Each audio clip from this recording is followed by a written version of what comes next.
Olá, pessoal. Esse é mais um Fala Carlão. Fala Carlão super especial nessa semana. Fala Carlão sobre essa égide do COSAG, que é o Conselho Superior de Agronegócio lá da Fiesp, que começou o ano numa reunião top de linha e aí me deu esse estalo de fazer essa semana especial e para falar desse tema tão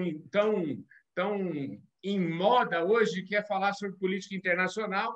Hoje o meu convidado aqui é o Marcos Janck. O Marcos é meu convidado aqui e foi um dos convidados para a primeira reunião do COSAG do ano de 2021. Ô Marcos, em primeiro lugar, queria agradecer, eu sei que sua agenda é super corrida, queria agradecer imensamente a sua disposição de falar aqui com o Fala Carlão, viu? Muito obrigado, Carlão. Prazer estar com você de novo. Acho que a gente começou o ano com esse novo governo lá nos Estados Unidos, que muda bastante as coisas. E justamente acho que o COSAG ele foi muito feliz de trazer esse tema já na primeira reunião, inclusive com vários pontos propositivos das coisas que precisam ser feitas em relação ao impacto do governo Biden no agronegócio brasileiro. Então, é um prazer estar aqui com você hoje, tratando do que nós falamos aí na segunda-feira. Ô Marcos, deixa eu te falar, você é um cara que, vamos dizer assim, nos últimos anos morou fora do Brasil, morou na Ásia, principalmente. Eu acho que essa experiência sua na Ásia é uma experiência que traz um olhar para todos nós que vivemos aqui no Brasil, bastante interessante. Eu acabei de ler esse final de semana, de novo, A Arte da Guerra. Então, você vai ver lá que você vai ler um negócio que você faz um cronograma e o pessoal já escrevia 2.800 anos antes de Cristo. Ou seja, os chineses não são, vamos dizer assim, se a gente for falar em estratégia, a China dá show no mundo inteiro, né, Marcos? Não, eu acho que a China sempre pensou lá no longo prazo, né? Eles sempre tiveram, desde lá de Confúcio, né? Que foi o grande inspirador da China, eles sempre tiveram essa coisa do mandarinato, né? Quer dizer, eles sempre tiveram um Estado forte, com muita meritocracia, com muito poder, é um país muito autoritário, né? E eles sempre pensam no longo prazo, porque um país que tem 1 bilhão e 400 milhões de pessoas, se não pensar as coisas estrategicamente, né, vai acabar sofrendo muito. Então, eles sempre se viram como o grande império do meio, como eles se autodenominam, e vão construindo ao seu redor as suas alianças. E, nesse momento, isso está mais forte do que nunca. Na verdade, não é uma novidade, viu, Carlão? Porque eles sempre foram muito grandes. Eles ficaram meio fora lá do horizonte durante 200 anos, né, da Revolução Industrial Inglesa até 1990. Depois eles voltam com a mesma força que tiveram no passado. E, claramente, nesse momento, eles estão se dando melhor do que os Estados Unidos e outros países, né? Eles estão aí em pleno crescimento, né? E, obviamente, que um dos temas mais estratégicos para a China é a questão da segurança alimentar, onde eles acabam tendo uma grande parceria conosco, né? Pois você falou muito sobre esse novo governo dos Estados Unidos. Antes de falar um pouquinho desse novo governo, do que vem por aí, eu queria que você falasse, só resgatasse um pouquinho o que foi esses últimos anos, vamos dizer assim, os últimos governos dos Estados Unidos, principalmente Trump, China, e como é que isso se coloca aí agora com a chegada desse novo governo. Olha, para mim a China continua na sua toada histórica, certo? Hoje com mais um regime muito forte e buscando seus aliados no mundo de várias formas, né? Eu acho que o que aconteceu que foi diferente foi que o Trump ele se isola de certa forma do mundo, né? Os americanos no final da Segunda Guerra Mundial eles foram responsáveis não só pela construção da paz, através da Liga das Nações, depois da ONU, mas também todos os avanços que teve em direitos humanos, em comércio, em finanças, em desenvolvimento, né? Muitas instituições internacionais foram criadas sob a liderança americana, a própria Organização Mundial de Comércio, o Banco Mundial, o FMI. E aí, quando vem o Trump, ele meio que fala America First. Né? Vamos agora negociar bilateralmente com cada país, reduzir os nossos déficits. Ele não se interessou pela ONU, pela OMS, pela OMC, portanto, ele abriu um flanco. e esse flanco foi ocupado pela China, né? Quer dizer, a China claramente ocupou aquele espaço, né? E agora o que eu vejo com a volta lá do Biden é o que sempre foi os Estados Unidos nos últimos 80, 100 anos, né? Que é um país que busca uma concertação, claro que sempre pensando nos seus próprios interesses, mas essa concertação internacional, multilateral, eu acho que é muito necessária no mundo hoje, porque hoje nós temos uma série de novas questões que exigem coordenação entre países, como, por exemplo, o tema do meio ambiente. Não é um tema da Amazônia, é um tema do mundo. Quando a gente fala de mudança climática, o principal problema não é o desmatamento, é a questão de transporte e energia, que é uma agenda, inclusive, altamente positiva para o agronegócio brasileiro, né? Um país que tem, como o Brasil tem, sol, vento, água e biomassa, né? Que é abençoado pela natureza, não pode ser um perdedor em mudança do clima, certo? É um país extremamente relevante, com uma experiência muito grande em todas essas fontes energéticas, particularmente, no nosso caso, na biomassa. É uma agenda positiva, certo? E é um tema importante hoje de coordenação internacional que está na agenda do dia. O tema de mudança do clima, meio ambiente. O tema de segurança biológica, né?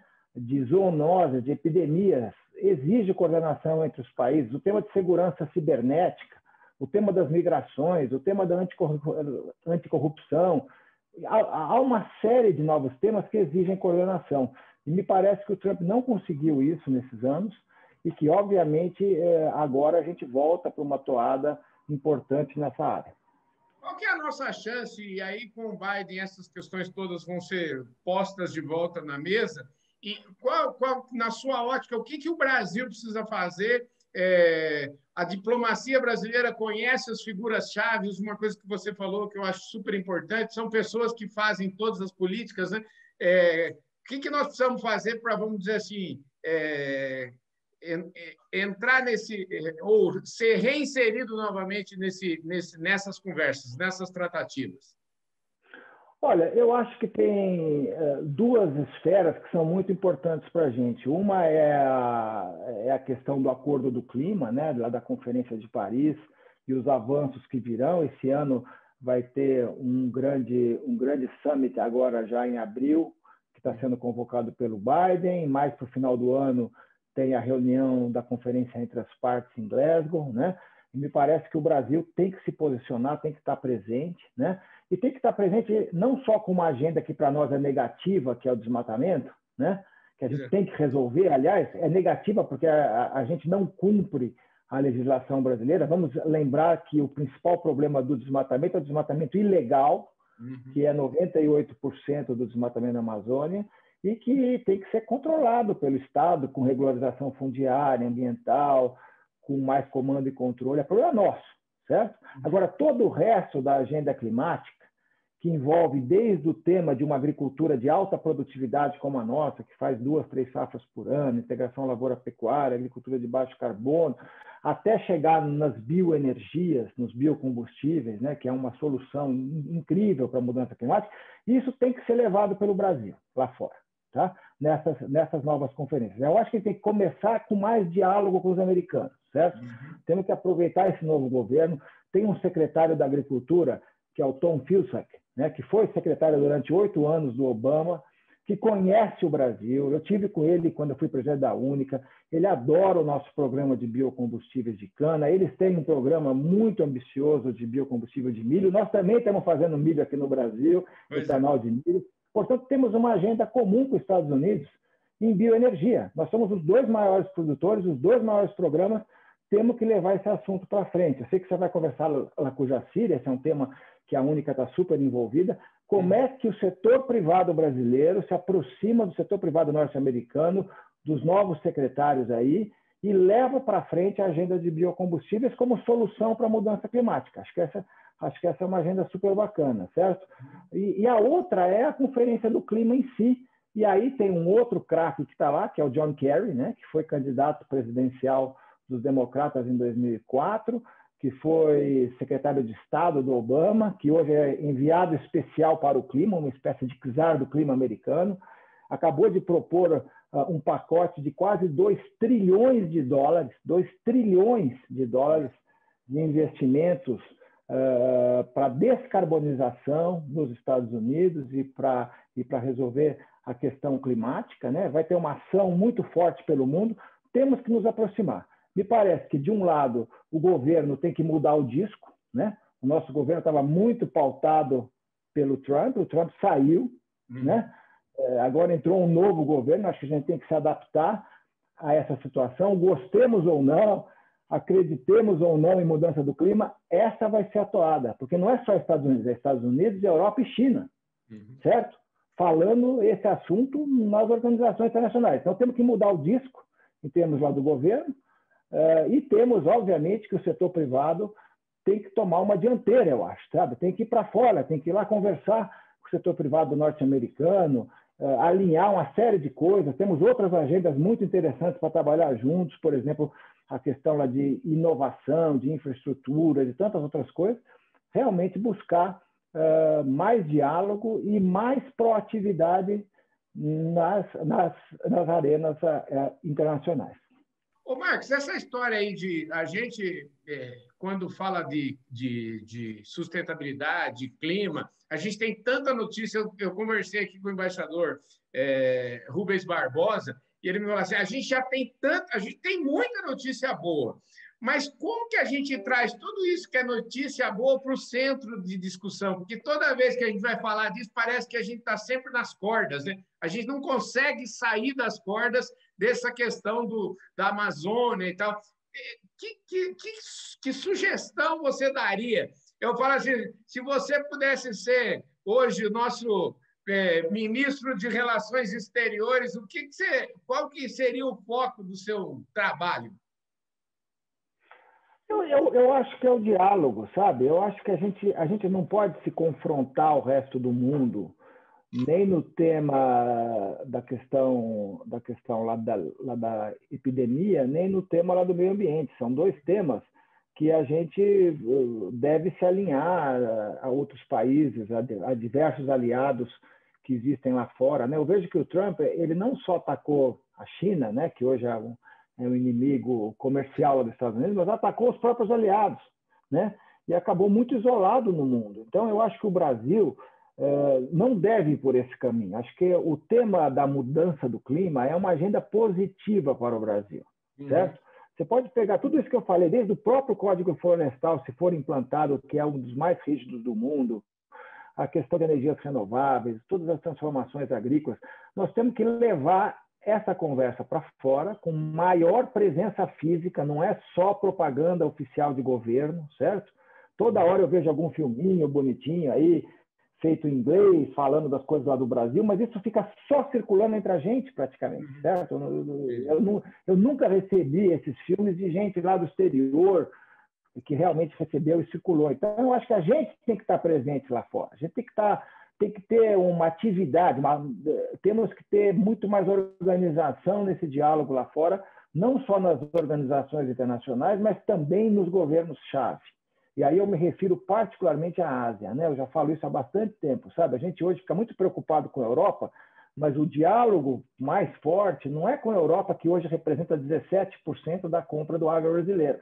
É com a Ásia, que representa, no total, 66%, 70% do que a gente vende hoje. Então, é lá que nós temos que estar presentes fisicamente. E temos que estar presentes dialogando, mostrando essa realidade brasileira, que é muito pouco conhecida lá fora. Hoje, lá fora, as pessoas veem a Amazônia, veem a queimada, veem o problema da devastação. Ninguém vê a solução que o Brasil propôs para o mundo em agricultura tropical. E é isso que nós temos que levar. Ô Marcos, eu conversei essa semana aqui com a secretária do Meio Ambiente lá do estado do Mato Grosso, né, que é o nosso maior produtor de grãos, maior produtor de carne, enfim, tudo aquilo que a China, vamos dizer assim, a China compra da gente. E me parece que lá tem andado um pouco essa questão de código florestal e tudo. A gente precisa fazer essa lição de casa efetiva, né? Essa lição de casa precisa sair do papel. O Mato Grosso parece que está dando um bom exemplo nessa questão aí, não é não? Eu acho que é o melhor exemplo do país hoje, tá? É o Estado que está saindo à frente. É claro que é difícil implementar, sempre há muita contestação, mas eu acho que tem uma proatividade nesse negócio, porque o Código Florestal já tem quase 9 anos agora, certo? E só 3% dos cadastros ambientais rurais foram auditados, foram verificados, né? Então, realmente, a gente ainda tem uma situação que o próprio governo não fez a lição de casa, seja no nível federal, seja principalmente no nível dos estados, que é quem vai implementar os programas de regularização ambiental. E temos uma outra dívida histórica, que essa não é de 9 anos, mas é de décadas, talvez de séculos, que é a regularização fundiária, certo? E, infelizmente, esse país é um caos fundiário há muito tempo, né? E tem regiões onde você não tem ainda o título da propriedade, portanto, você não consegue sequer dizer quem que é o responsável pela ocupação da terra, pelo uso da terra, etc. Então, eu acho que se a gente não fizer a regularização fundiária e a regularização ambiental dentro do Código Florestal, tá? Eu vou voltar àquilo que eu sempre digo, eu acho que o ponto de partida tem que ser a implantação do Código Florestal e o combate enérgico à ilegalidade, certo? Se nós fizermos essas duas coisas, o nosso diálogo lá fora já vai melhorar 80%, cara, certo? Porque a gente vai mostrar eu acho que uma proatividade importante para resolver o problema, porque a gente sabe que esse problema é marginal dentro do agronegócio, certo? Ele pega principalmente o boi e a soja lá na Amazônia, mas o que isso realmente impacta a agricultura é pouco, certo? Quer dizer, no sentido de volume de produto, eu estou falando, certo? É claro que se você tem o problema climático, você vai impactar, mas eu estou dizendo assim, em termos de comércio, é pouco, certo? E a maior parte é ilegal. Então, por que não atacar essa questão, não só pelo Estado, mas pelo próprio setor privado, certo? A gente tem que ter mais esforço nosso para a implantação do código e para a questão do desmatamento, do combate ao desmatamento ilegal. Marcos, para a gente fechar aqui, nosso tempo já está no finalzinho aqui, é papo bom passar rápido. Fala uma coisa, a gente tem aí esses, vamos dizer, fazer nossa lição de casa, ao mesmo tempo mostrar para o mundo todo esse mundaréu de agenda positiva que a gente tem. E uma terceira coisa que eu queria falar com você é sobre a questão vamos dizer assim, de onde focar nossos esforços. E eu quero saber, esse negócio da China, a China compra hoje, a gente está numa dependência gigantesca, né, da China como comprador. E a gente sabe que talvez tem um ditado que fala que não há nenhum mal que dura para sempre, mas nenhum bem também que dure para sempre. Como é que você enxerga? O que a gente precisa fazer? Há mercados lá na Ásia, além da China? O que a gente precisa fazer para, vamos dizer assim, tentar diminuir essa dependência do comércio com a China? A dependência atual, né, que a China, esse ano que passou, ela representa 36% da exportação do agro, né? Os americanos, por exemplo, representam 6%. Né? Então, você veja a diferença que a China é hoje, inclusive 2 vezes a Europa, mais que 2 vezes a Europa. Né? Então, é muito importante. Antigamente, eu acho que o primeiro grande problema era a gente não ficar tão dependente da soja, certo? Porque o grosso da exportação para a China, do agro, era essencialmente soja. Hoje continua sendo, mas agora a gente está vendo o surgimento de novos produtos, né? Em função da peste suína africana, que atingiu a China há 2 anos atrás, a gente vê um forte crescimento do boi, do suíno, né? O frango continua grande lá. Tivemos também, em função da guerra comercial, um forte crescimento do algodão, né? Da celulose. Em 2020, de todos esses produtos que eu falei aqui, a China foi o principal destino deles todos, tá? Soja, suínos, aves, bovinos, algodão e celulose, né? E agora tudo indica que a China também vai comprar milho, tá? Porque ela está reformando a sua suinocultura em função da peste suína. Eles estão acabando com o porco de fundo de quintal, vão fazer mais porco de granja, como a gente faz, vão precisar não só de soja como de milho. Então, eu acho que a diversificação de produtos está acontecendo, só que ela não pode ser conjuntural, certo? Não pode ser assim, hoje a China tem a peste suína, abre 100 frigoríficos, amanhã não tem, fecha 50. Tem que ser uma relação de longo prazo construída. Eu acho que esse é um desafio. E o segundo é trabalhar outros mercados emergentes que estão acontecendo aí, certo? O sudeste da Ásia, que são 10 países da chamada ASEAN, Associação das Nações lá do Sudeste da Ásia, hoje já são 640 milhões de habitantes, estão crescendo 5% ao ano, tem comprado cada vez mais da gente. Você vê que nas estatísticas, a China, nesse último ano, 2020, comparado com 2019, ela aumentou em torno de 9% a sua compra do Brasil, as nossas exportações para a China. O sudeste da Ásia cresceu quase 30%. E o sul da Ásia também 30%. São ainda valores muito mais baixos. Mas na pandemia ficou claro que esses países precisam do Brasil. Então vamos pensar mais também no sudeste da Ásia, países emergentes, no sul da Ásia, onde está um grande comprador futuro, que é a Índia, que vai ser a próxima China, e eventualmente na África também, que tem muito potencial futuro. Portanto, diversificar mercados mais e diversificar produtos para não ficar só dependendo de soja e milho, que é o que está hoje indo muito bem, mas também, por exemplo, abrir mais carnes, abrir lácteos, por exemplo, que pode ser um grande futuro. Hoje a gente quase não exporta leite, a gente quase não exporta peixe, por exemplo, que é um mercado que está crescendo. Você vai conversar lá com o Mário Cutati, também, imagino, fala para ele sobre peixe, que é um mercado que ele está investindo e que tem um imenso potencial lá fora. Portanto, eu acho que a gente tem que trabalhar nessas duas frentes, diversificar mercados, diversificar produtos, né? E conversar mais com o nosso cliente, e conversar mais com o nosso consumidor lá fora, com os nossos importadores, com os nossos supermercadistas, sabe? O grande vetor de crescimento do agro brasileiro é o mundo, é a exportação, entendeu? Não é o mercado interno, que já é muito grande e tal, mas a gente vai crescer porque o mundo precisa do que a gente fez aqui no Brasil. Ô Marcos, existe espaço nesse ambiente todo aí para a gente pensar em juntar forças? Muitas vezes existem pontos em comum entre os países exportadores do agronegócio? Olha, eu acho que existe e muito, sabe? Quando a gente fala sobre os Estados Unidos, por exemplo, né? Apesar dos americanos não serem nossos clientes e serem, na verdade, nosso maior concorrente, né? Em 70% do que o Brasil exporta, nosso maior concorrente é os Estados Unidos, em 70%. Você veja o tamanho que é essa briga. Mas é óbvio que a gente tem que estar junto, certo? Porque se os países importadores se unem, e isso já está acontecendo hoje, criam barreiras, às vezes absurdas, na área técnica sanitária, os exportadores também têm que conversar mais. E quem são os grandes exportadores do mundo? Brasil, Estados Unidos, Canadá, os nossos parceiros lá do Mercosul, Argentina, Uruguai, Paraguai, Austrália, Nova Zelândia, Tailândia. Esses são os 10, 12 países que dominam o comércio mundial.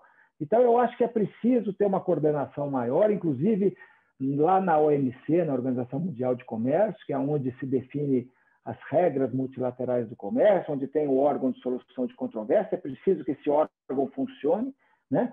E com os Estados Unidos, particularmente, além da agenda de coordenação internacional, eu acho que a gente pode cooperar muito na área de biocombustíveis, que eu falei antes, e na parte também de inovação e pesquisa, porque o nosso modelo agrícola é muito parecido com o que os americanos fizeram lá no meio oeste deles, é o nosso centro-oeste, altamente tecnificado, com grande potencial para escala. Eu acho que a gente deve ter uma agenda comum, que não é uma agenda focada no bilateral, mas é uma agenda focada na melhoria das condições de acesso, a redução das barreiras não tarifárias pelo mundo afora. Essa é a agenda de cooperação dos grandes exportadores mundiais. E essa agenda de cooperação aqui, para a gente fechar, é uma coisa que passa pelo governo, órgãos governamentais? Como é que entidades privadas podem contribuir com isso? Olha, há muitos anos que eu estou trabalhando nessa questão internacional, né? É o tema da minha vida e eu trabalhei nisso em várias esferas. O que eu acho que é um dos grandes erros brasileiros é achar que basta ir a Brasília que as coisas vão acontecer, tá? Infelizmente, pode até acontecer nas coisas ligadas à política agrícola, política interna, política social, sei lá.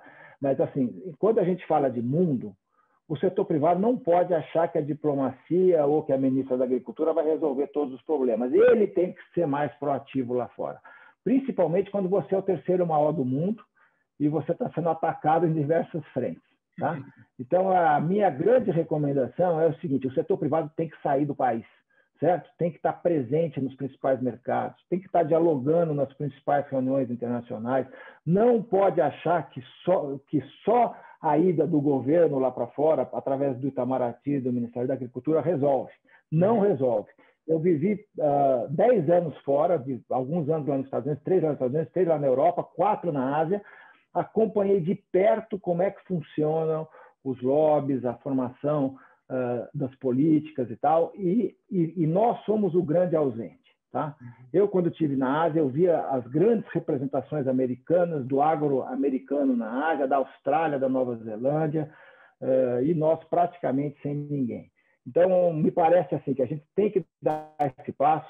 Eu sei que o algodão agora acabou de ir lá para Singapura também. Eu sei que o pessoal lá de frango também está presente, mas é muito pouco ainda, Carlão, sabe? A gente precisa ter mais gente lá fora e tem que ter mais capacidade de diálogo e de influência na defesa dos nossos interesses, e isso não é só o governo brasileiro que faz.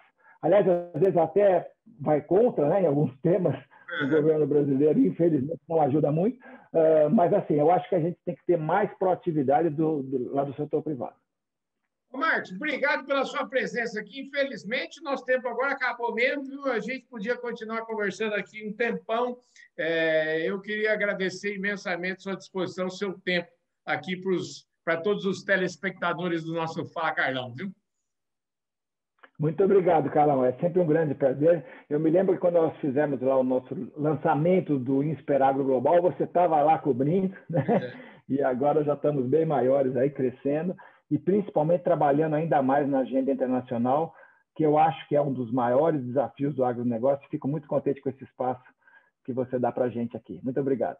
Ô, Marcos, deixa eu te falar, eu ia terminar aqui falando que eu conversei com o Marcos Ian, que é o ex-presidente da Única, que foi executivo da BRF lá na Ásia, professor catedrático da Exalc, que era o homem, o homem do Insperagro. E eu ia deixar justamente essa dica, porque eu queria que você falasse, para fechar mesmo a nossa prosa, que tamanho que está o Insperagro, o que vocês têm feito? Eu tenho assistido algumas lives de vocês aí, gosto muito de todas as reflexões que vocês têm feito.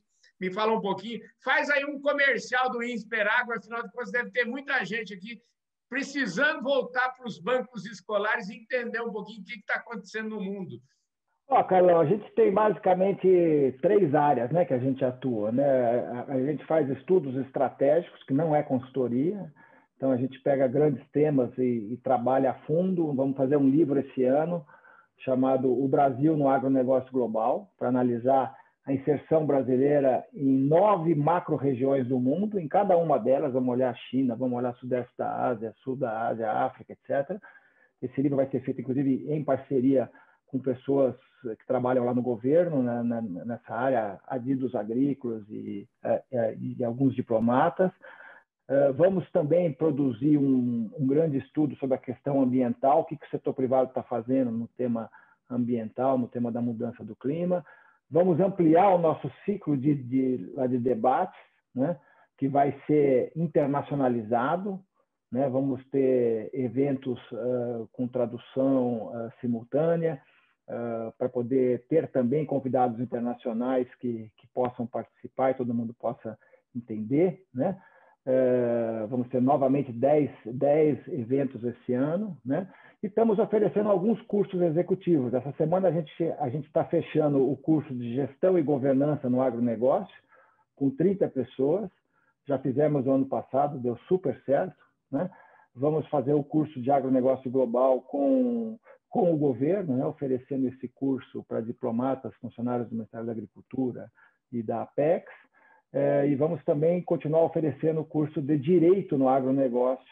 Também o curso tem atraído muita gente, né? Então, são basicamente programas executivos, não é MBA, mas sim programas de 30, 40 horas, pesquisas e debates, né? E vamos ter também mais patrocinadores lá do nosso centro, né? Porque a gente sempre funciona através lá de filantropia, e em breve vamos estar anunciando os nossos patrocinadores de todo esse trabalho que é feito.